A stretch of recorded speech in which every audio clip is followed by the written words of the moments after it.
Okay, let's talk about the warm-up real quick. Which test would you run for the following research question about the health data? Is there a difference in the average white blood count, the white BC, for people from the different communities? You have community A and you have community B. So you're only testing two communities, so we know it's not ANOVA, because ANOVA is if you have more than two samples.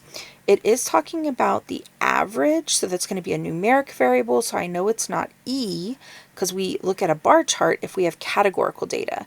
So it wouldn't be averages if you're doing a bar chart. So we're picking between one sample t-test, paired t-test, and independent t-test. I am going to say it's not A. When it's a one sample t-test, you're always testing against a certain value, a certain number. So they would have to give us a pretty average or typical white blood count amount or number to test against. And we'd also only be allowed to have one sample. This one we have two completely different samples, you guys. These are different communities. They're not paired up. So this one is going to be C.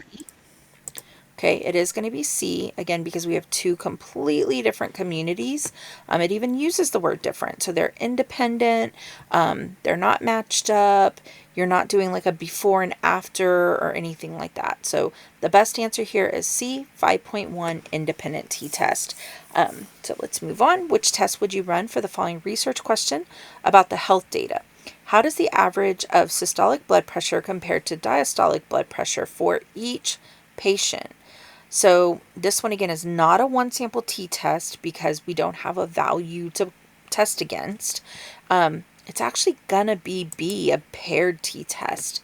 So it's almost kind of like you have a before and after. This one's not really something that's happening a pre and post, but you have each subject, you have two different types of blood pressure for each subject, and you're comparing them. So they are matched up based, each subject is its own match, if you will.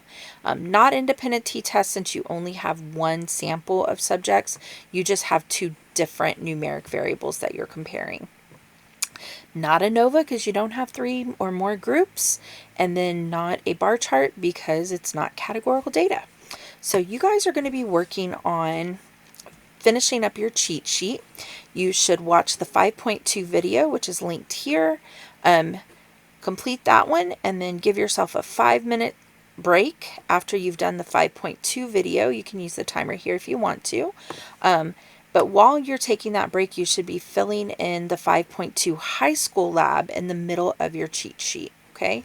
If you don't have your cheat sheet open, let me go pull that up and remind you where to find that at. If you haven't started it yet, you want to be in the high school course in Canvas. Go into this blue banner here. The chapter 6 is where I'm putting all the review materials. And so these videos will all be linked for you in case you want to go back and rewatch any of them. But cheat sheet is right here. It will force you to make your own copy. If you started this in class last time, you should be working on the same one that you started before. But what I was just saying about your 5-minute break, it's not really a break, it's just a break from the video. But you're going to go in here and you're going to fill in, go back into Canvas and grab your old high school lab so that you can fill in this middle column during the break between videos. Okay, and then after your 5-minute break, after you've filled in that middle column, you want to play the 6.1 video. It is a bit shorter, about half the time probably. But anyway, you're going to watch that video to fill in your 6.1 cheat sheet. Don't forget to fill in the high school part of that as well. And the rest of the class is yours after that to work on your R homework. Okay, our homework 4, 5, and 6 will all be closing next class. Our homework 5, our homework 6, and our homework 4 that you were assigned last time. So make sure you're spending your time wisely doing those. Guys, that is not just busy work, I promise. They are really, really good in preparing you to get ready for the lab exam, excuse me. So next class you will have that lab exam, and you want to be prepared for that. I do want to also point out that there is an optional lab exam 2 review. That is not a graded assignment, but if you have the time, guys, it's really, really good to make you practice and get ready for your lab exam. I think the teacher that put this together, he does work at a different district, but I think he does a really good job with the paragraph, and he gave you kind of this skeleton paragraph. So you might like some of his wording better than what I've been sharing with you. I really like the way he talks about it when we don't meet the shape being normal. I really like the way he words that.